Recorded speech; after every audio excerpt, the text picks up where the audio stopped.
अस्सलामु अलैकुम वरहमतुल्लाहि वबरकातुह।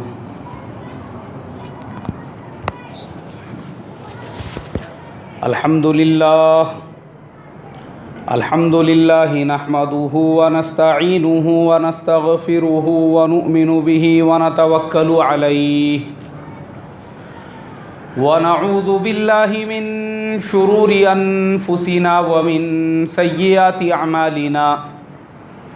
मन यहदिहिल्लाहु फला मुदिल्ल लहु व मन युद्लिलहु फला हादिय लहु व नशहदु अल्ला इलाहा इल्लल्लाहु वहदहु ला शरीका लहु व नशहदु अन्ना सय्यिदना व मौलाना मुहम्मदन अब्दुहु व रसूलुहु अल्लज़ी उर्सिल बिलहक्कि बशीरन व नज़ीरा।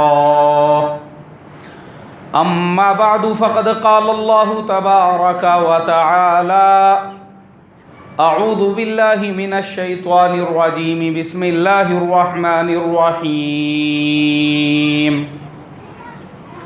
या अय्युहल्लज़ीना आमनू ला तअकुलू अमवालकुम बैनकुम बिलबातिल सदक़ल्लाहुल अज़ीम।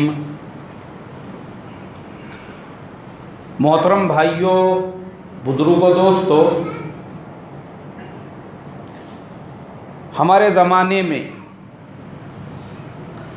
मुसलमानों की एक बहुत बड़ी तादाद ऐसी है जो आजकल बहुत सारे ऐसे कामों में, ऐसे कारोबार में, ऐसी तिजारतों में पैसा लगा रही है या उसमें इन्वेस्टमेंट कर रही है जिसके बारे में लोगों को पता नहीं है, उसके मसाइल का इल्म नहीं है कि भाई वो तिजारत हलाल है या नहीं है। बहुत सारे हराम कारोबार आज मुसलमानों का पैसा उसमें लगा हुआ है, उससे इनकम हो रही है, आमदनी हो रही है और वो पैसा हम भी खा रहे हैं, घर में बच्चों को भी खिला रहे हैं। हालांकि वो कमाई हराम थी, नाजायज़ थी, और बच्चों को हम जो खिला रहे हैं वो भी नाजायज़ और हराम कमाई के लुक़मे थे।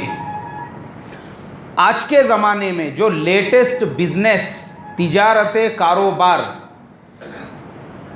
जिसके बारे में बहुत सारे लोगों को इल्म नहीं, आज मैं वही चाहता हूँ कि इंशाअल्लाह तफसील के साथ आपको बताऊँ वो तिजारत हलाल है या नहीं है, उसकी शक्ल इस्लाम में क्या है। सबसे पहले तो बिटकॉइन। हमारे ज़माने में एक वर्चुअल करेंसी निकल गई है बिटकॉइन। मुसलमान बग़ैर तहक़ीक़ के उसमें इन्वेस्टमेंट, उसमें पैसा लगा रहे हैं। दूसरे नंबर पर मल्टी लेवल मार्केटिंग, जिसके अंदर चैन बनाई जाती है कि आप मेंबर बनो, आप अपने नीचे 2 मेंबर बनाओ, फिर वो 2 मेंबर बनाएगा, फिर वो 2 मेंबर बनाएगा, इस तरीके से वो पूरा पिरामिड बनेगा। तीसरे नंबर पर एक कंपनी है हीरा गोल्ड। बहुत सारे मुसलमान उन्होंने उसके अंदर पैसा लगाया हुआ है। अब वो कंपनी आपको महीने में एक रकम देती है, फ़िक्स रकम। लोग वो रकम लेते हैं, ख़र्च कर रहे हैं। अब पता भी नहीं है उसके बारे में कि भाई ये सही है नहीं है। हम लोग कब मसले पूछते हैं, मैं भी वो भी आपको बताता हूँ।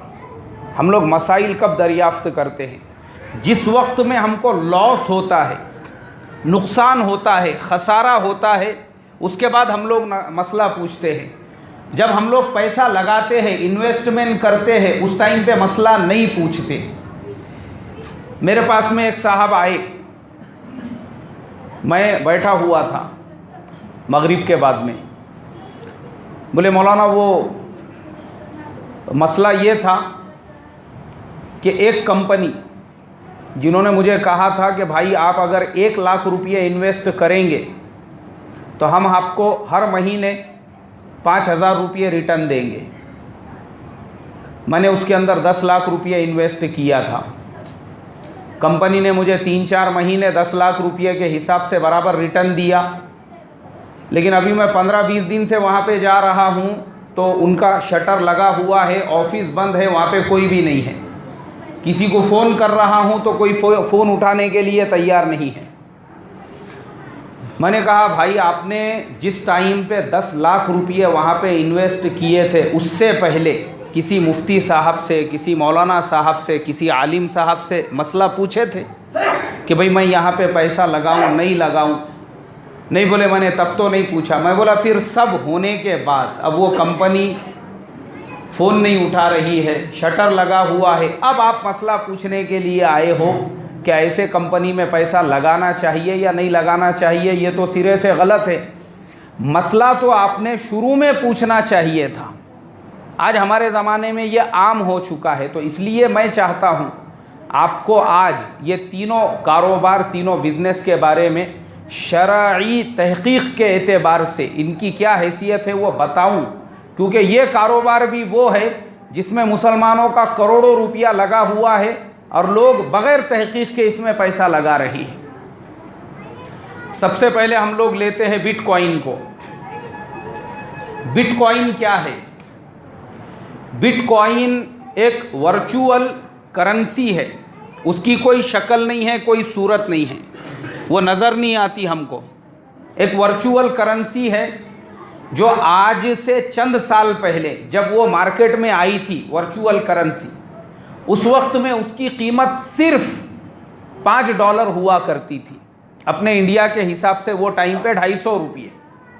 वो 250 रुपये में मिलने वाला बिटकॉइन, उसका रेट बढ़ते बढ़ते बढ़ते इतना हो गया, आज के मार्केट के हिसाब से $800 का, $1000 का वो एक हो गया। यानी एक बिटकॉइन उसकी कीमत तकरीबन 50,000 60,000 रुपये की पहुंच गई।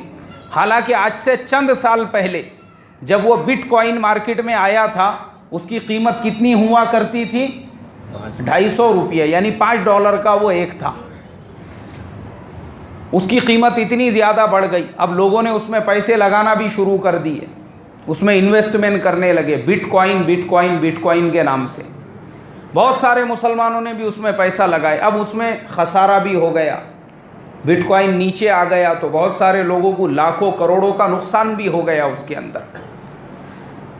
अब ये जो करेंसी है, इसके बारे में दारुल उलूम देवबंद का जो दारुल इफ्ता है, वहाँ पर किसी ने मसला दरियाफ्त किया,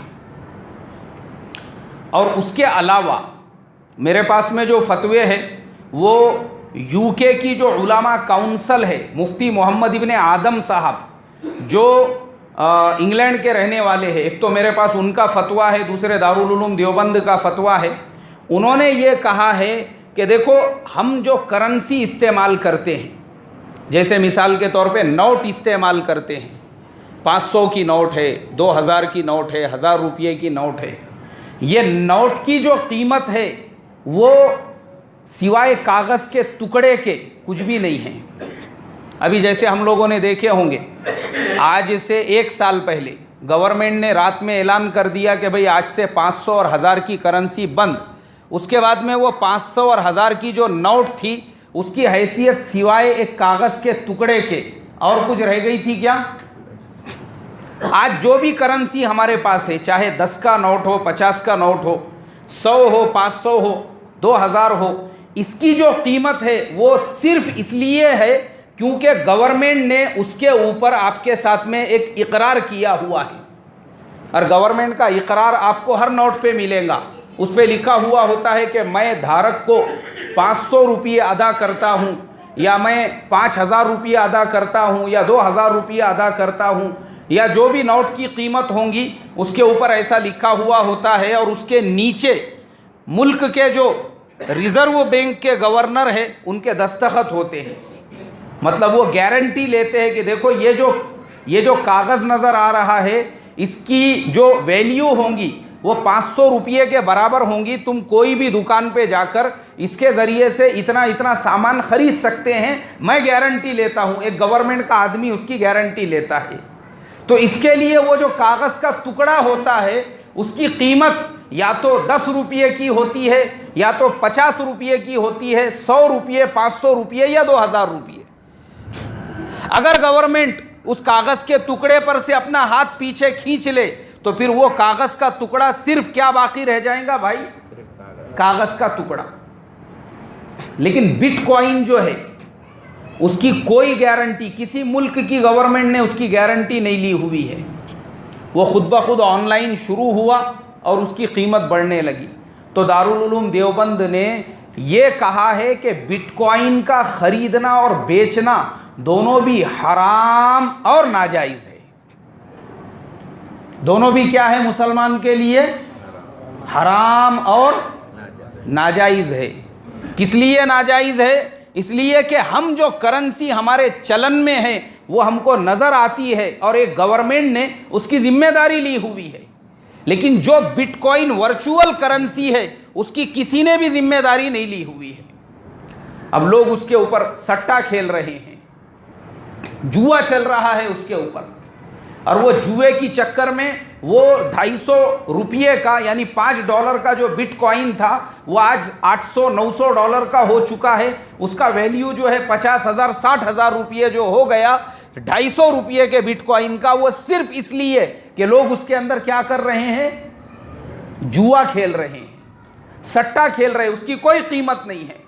तो इसके लिए दारुल उलूम देवबंद का भी ये फतवा है और मुफ्ती मोहम्मद इब्न आदम साहब जो है उनका भी इसके ऊपर यही फतवा है कि ये सराहतन हराम है, नाजायज़ है, इसका नफ़ा भी आप इस्तेमाल नहीं कर सकते हैं।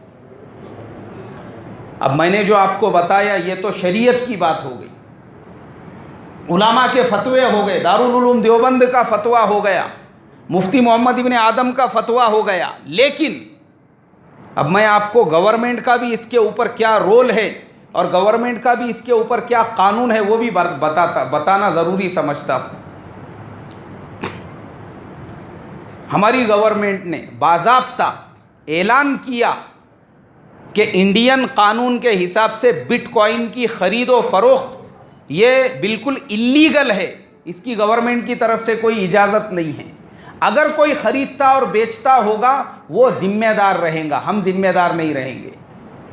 और उसके अलावा जब गवर्नमेंट को ये पता चला कि कुछ लोग ज़्यादा क्वांटिटी में बिटकॉइन ख़रीद और बेच रहे हैं तो गवर्नमेंट ने ऐसे बहुत सारे लोगों को गिरफ्तार करके उनके ऊपर कार्रवाई भी की। तो पता ये चला मोहतरम बुजुर्गों कि जो चीज़ मुल्क की गवर्नमेंट के नज़दीक भी गैर कानूनी है, इस्लामी शरीयत के एतबार से भी गैर कानूनी है, तो हम मुसलमानों ने भी उसमें पैसा लगाने, उसके ख़रीदने और उसके बेचने से क्या करना चाहिए? परहेज़ करना चाहिए, बचना चाहिए। हमारे उलमा के नज़दीक बिटकॉइन का ख़रीदना और बेचना ये सराहतन हराम है, नाजायज़ है। अल्लाह मुसलमानों की इससे हिफाजत फरमाए। अब दूसरा कारोबार, मल्टी लेवल मार्केटिंग, आज मुसलमानों में आम हो चुका है। मसाइल नहीं पता, कभी किसी से पूछेंगे नहीं। अच्छा, हमारे यहाँ सबसे बड़ा प्रॉब्लम ये है कि ये तमाम जो गलत धंधे और गलत कारोबार है, लोग बजाय उलामा मुफ्तियों से पूछने के एक दूसरे को देखकर करते हैं। किसे देखकर करते हैं? एक दूसरे को देखकर। अगर आप किसी को फतवा भी बताओ, अरे भाई दारुल उलूम देवबंद का फतवा है, ये तो नाजायज़ है। अरे भाई फलाने मुल्क के उलामा ने इसके ऊपर नाजायज़ होने का फतवा दिया है, तो लोग कहते हैं वो फलाने दीनदार साहब तो कर रहे हैं इसलिए हम कर रहे हैं, वो फलाने अकाबिर जो है वो तो कर रहे हैं इसलिए मैं कर रहा हूँ, उनको तो बहुत दीन की बातें समझती है, वो तो बहुत बड़े दीनदार है। मेरे मोहतरम बुजुर्गों, एक बात कान खोलकर सुन लो, इस्लाम और शरीयत की बुनियाद किसी दीनदार के ऊपर नहीं है कि कोई दीनदार कर रहा है तो तुमको भी वो करने की इजाज़त मिलेगी। वो जहन्नुम में जाने वाला है, आप भी उसके पीछे जहन्नुम में जाते क्या? अरे भाई बोलो ना। आज हमारे ज़माने में ये जो गलत धंधे करने वाले हैं ये दूसरे लोगों की मिसाल देते हैं, देखो वो दीनदार वो कर रहा, इसके लिए हम लोग भी कर रहे हैं। बोले बिल्कुल गलत बात है। वो अल्लाह के हुक्म को तोड़ रहा, उसके नबी के तरीक़ों को तोड़ रहा, तुम मत तोड़ो, बल्कि तुम उस पर अमल करो जिस बात के ऊपर हमारे उलामा ने दारुल उलूम देवबंद ने फतवा दिया हुआ है, मल्टी लेवल मार्केटिंग। आप मेंबर बनो, उसके बाद आप 2 मेंबर बनाओ, फिर वो जो 2 मेंबर रहेंगे वो और 2 मेंबर बनाएंगे, फिर वो जो 2 मेंबर बनने वाले हैं वो और 2 मेंबर बनेंगे, और उसमें एक पिरामिड तैयार किया जाता है। और जितने भी उसके अंदर मेंबर बनेंगे, अब वो कुछ खरीदो फरोख्त करते हैं, तो जिसने उनको मेंबर बनाया वो नफ़े का थोड़ा थोड़ा थोड़ा हिस्सा सबके हिस्से में आएगा। इस तरीक़े से उसके रूल होते हैं। दारुल उलूम देवबंद का सराहतन इसके ऊपर भी फतवा ये है कि मल्टी लेवल मार्केटिंग का बिजनेस इस्लाम में हराम और नाजायज़ है। मल्टी लेवल मार्केटिंग बिजनेस भी इस्लाम में क्या है भाई? हराम है, नाजायज़ है। इसलिए कि इसमें गरर है, इसमें धोखा है, और नफ़ा जो आपको तकसीम किया जा रहा है उसकी कोई शक्लो सूरत आपके सामने वाज़े नहीं है। इसलिए हमने इससे क्या करना चाहिए? परहेज़ करना चाहिए। अब हमारे ज़माने में मसला ये हो चुका है, बहुत सारे लोगों को आयता वैता बैठ के खाने की आदत हो चुकी है, मेहनत नहीं करेंगे, बैठे बैठे इनकम चाहिए, बोले कुछ तो भी बताओ यार, बोले रास्ता कुछ तो भी। अब किसी ने ये मल्टी लेवल मार्केटिंग का बता दिया, किसी ने बिटकॉइन का, क्योंकि ये धंधे ऐसे हैं, इसमें आपको हाथ में टिकास लेके, एक हाथ में खोरा लेके, सिर पे आपको टोकरा लेके गड्ढे खोदने को नहीं जाना पड़ता, दुकान पे नहीं बैठना पड़ता, दुकान का माल होलसेल वाले के पास से लाना फिर दुकान पे जमाना वो नहीं करना पड़ता, या आप अपने ऑफिस में आपको बैठना नहीं पड़ता, या मेहनत नहीं करना पड़ती। ये बगैर मेहनत की इनकम के रिसोर्सेस है। बिटकॉइन में पैसा लगा दो, बैठे बैठे कमाओ बोले। मल्टी लेवल मार्केटिंग में ऐसा ही है, पहले 6 महीने साल भर बोले आप मेहनत करो, उसके बाद ऑटोमेटिकली आपके अकाउंट में पैसे आएंगे। ये कमाई मुसलमान के लिए सराहतन कैसी है भाई? हराम है, हराम, नाजायज़ है। ये मल्टी लेवल मार्केटिंग के अदम जवाज़ का फतवा दारुल उलूम देवबंद ने साफ लफ्ज़ों में दिया।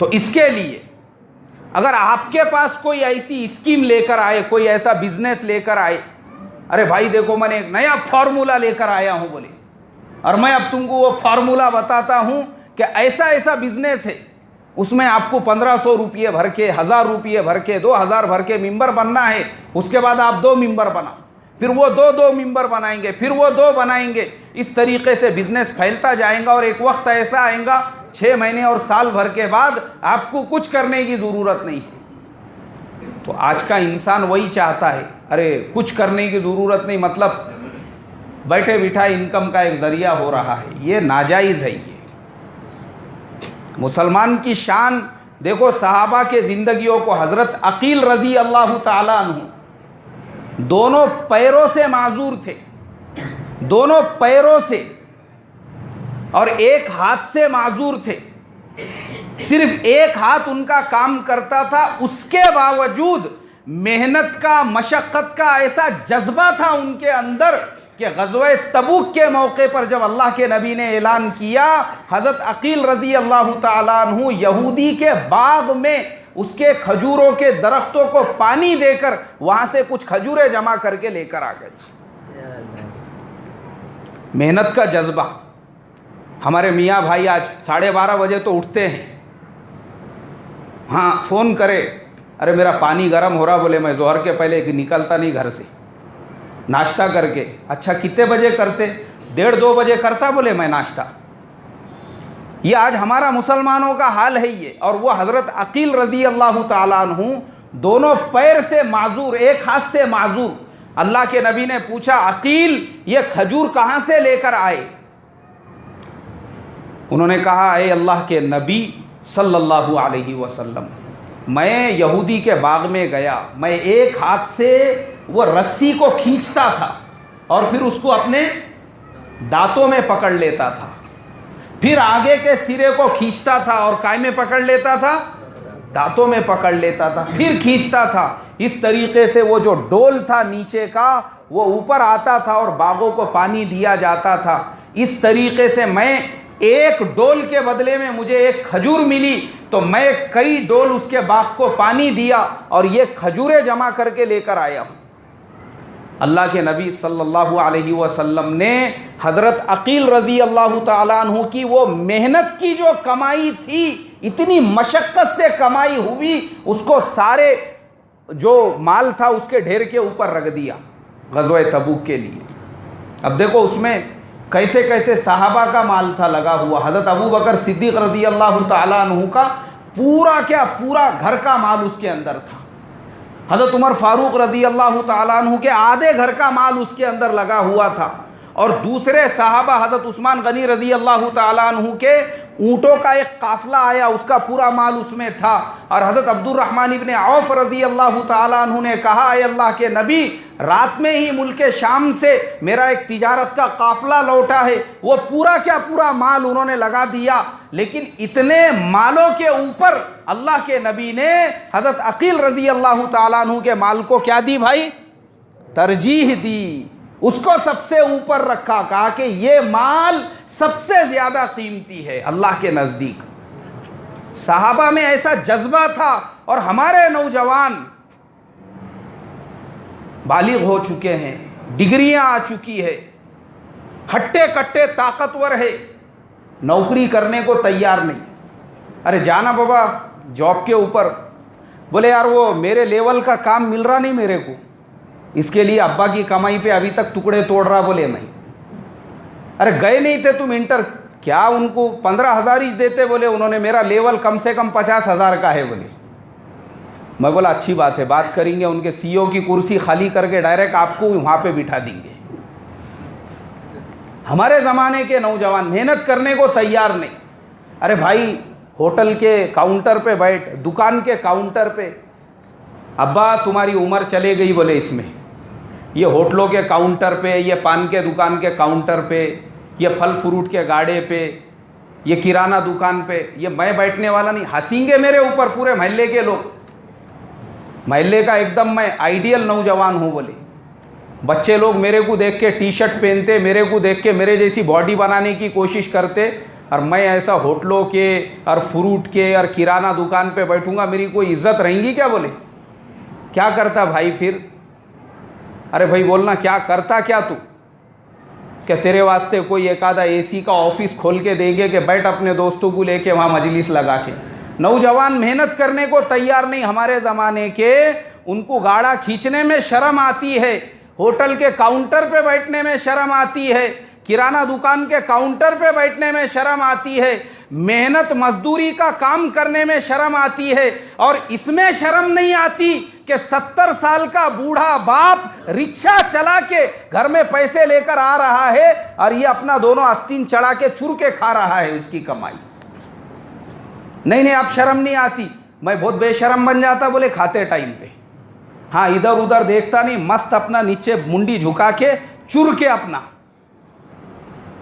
खाते टाइम पे शर्म नहीं आती। 70 साल का बूढ़ा बाप रिक्शा चला के घर में कमा के लेकर आ रहा है।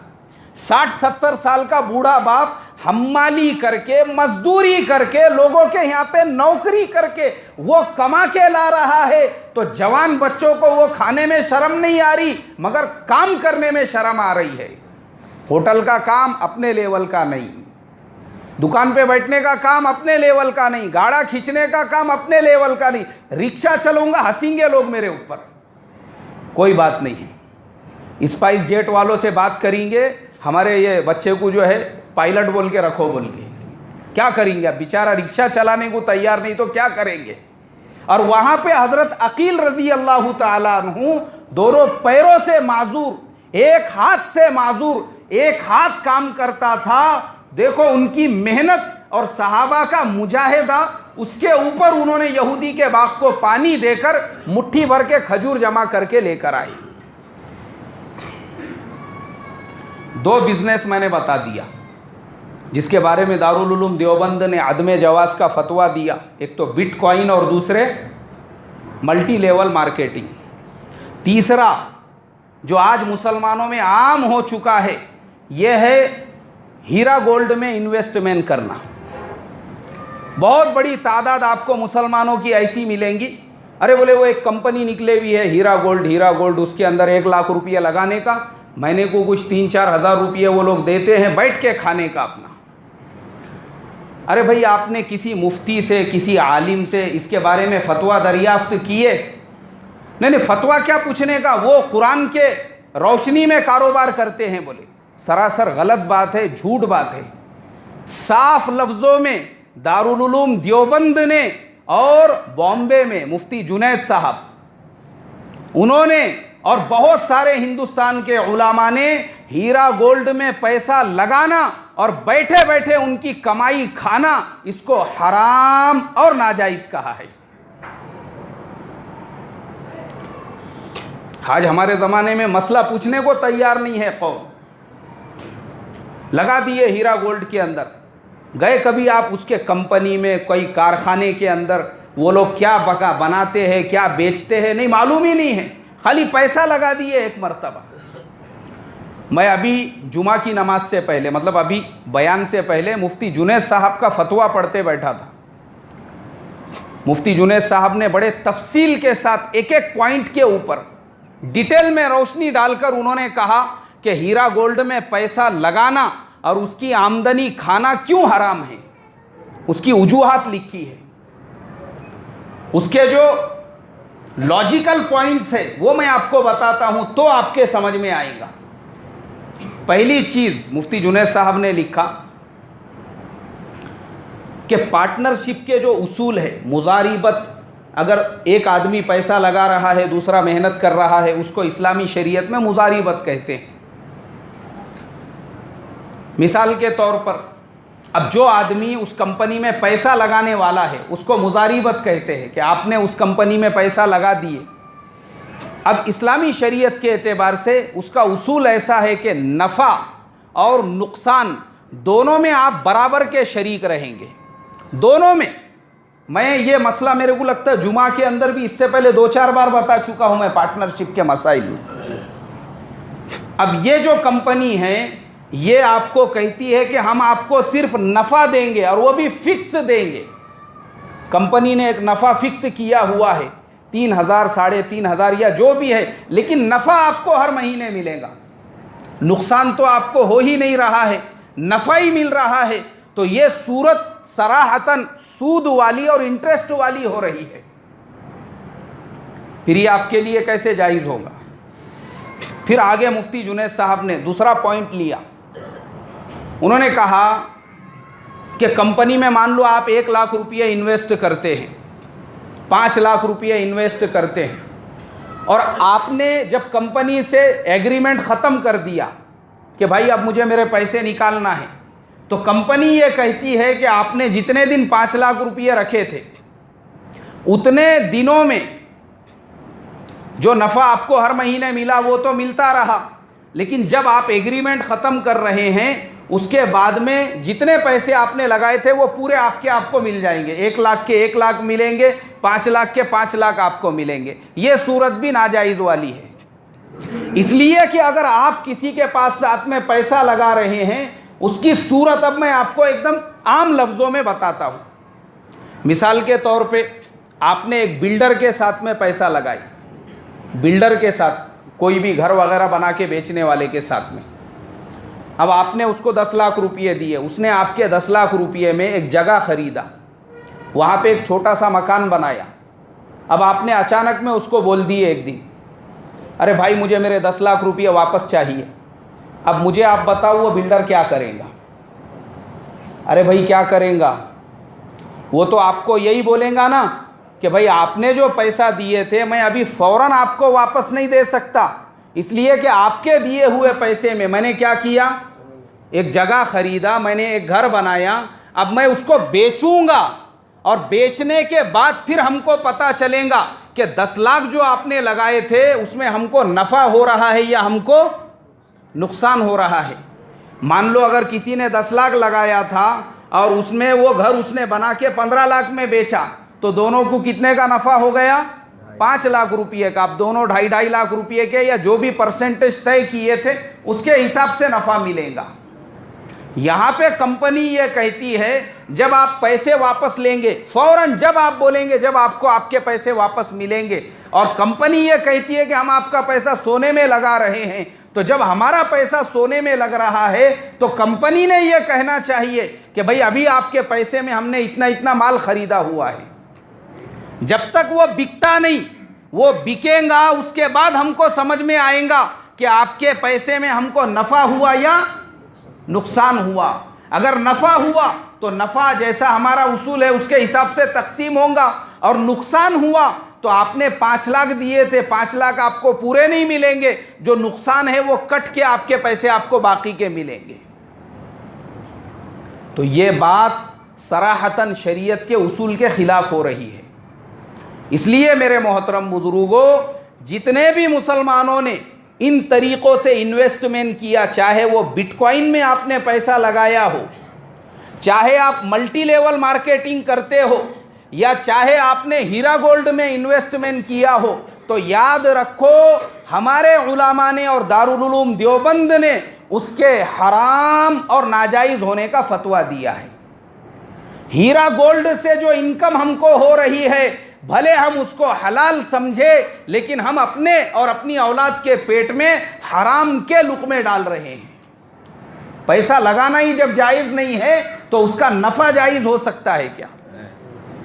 अल्लाह हिफाजत फरमाए।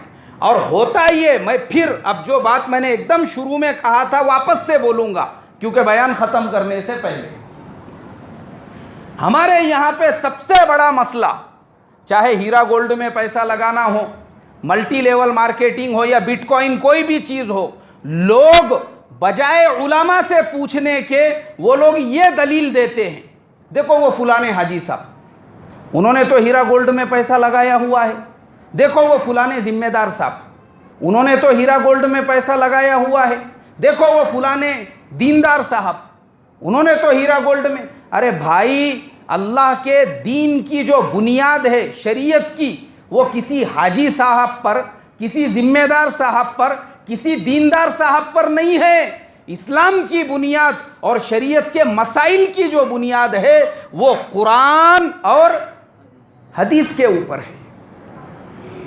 कोई हाजी साहब कर रहे हैं, ज़िम्मेदार साहब कर रहे हैं, दीनदार साहब कर रहे हैं, वो हलाल हो जाएगा हमारे लिए? इसका मतलब यह है कि हमने उनको नबी समझ लिए। अल्लाह हमारी हिफाजत फरमाए, उनके करने से नहीं होगा। याद रखो, वो जहन्नुम के रास्ते पे चल रहे हैं, वो हराम कमा रहे हैं, हम क्यों कमाएंगे? हमारे उलामा ने जो फतवा दिया हम उसके ऊपर अमल करेंगे।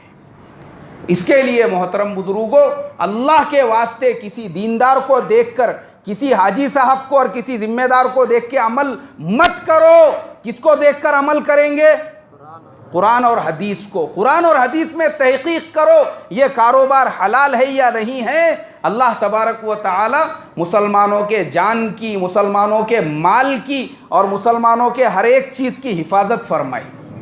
एक बात बोल दूंगा आधे मिनट में, फिर ख़त्म कर देता हूँ। अब ये ऐसे जो हीरा गोल्ड के जैसी जो कंपनियाँ होती है ना, ये बाज़ औक़ात अब हमारे तुम्हारे जैसे रिक्शे चलाने वालों के पास से, गाड़ी धकेलने वालों के पास से, ड्राइविंग करने वालों के पास से, गरीबों के पास से 5-5 हज़ार, 10-10 हज़ार, 1-1 लाख ऐसे जमा करके हज़ारों करोड़ रुपये जमा करके एकदम से अंडरग्राउंड हो जाती है। पश्चिम बंगाल के अंदर एक शारदा घोटाला हुआ, सुने कि नहीं आपने उसके बारे में? 25,000 करोड़ रुपये उन्होंने हमारे जैसे गरीबों के पास से जमा किए और रातों रात उनका नामो निशान ख़त्म हो गया। रो रहे हैं लोग, लोगों ने खुदकशी कर दिए, अपने ज़िंदगी भर की कमाई उसमें लगा दिए थे। तो इसके लिए मोहतरम बुजुर्गों, चौकन्ने रहो, अपने उलामा, अपने मुफ्तियों से फतावे दरियाफ्त करो, मालूम करो और उसके बाद में ही कोई रास्ता इख्तियार करो। अल्लाह अमल की तौफीक अता फरमाए। जिनकी सुन्नतें बाकी है वो पढ़ ले भाई।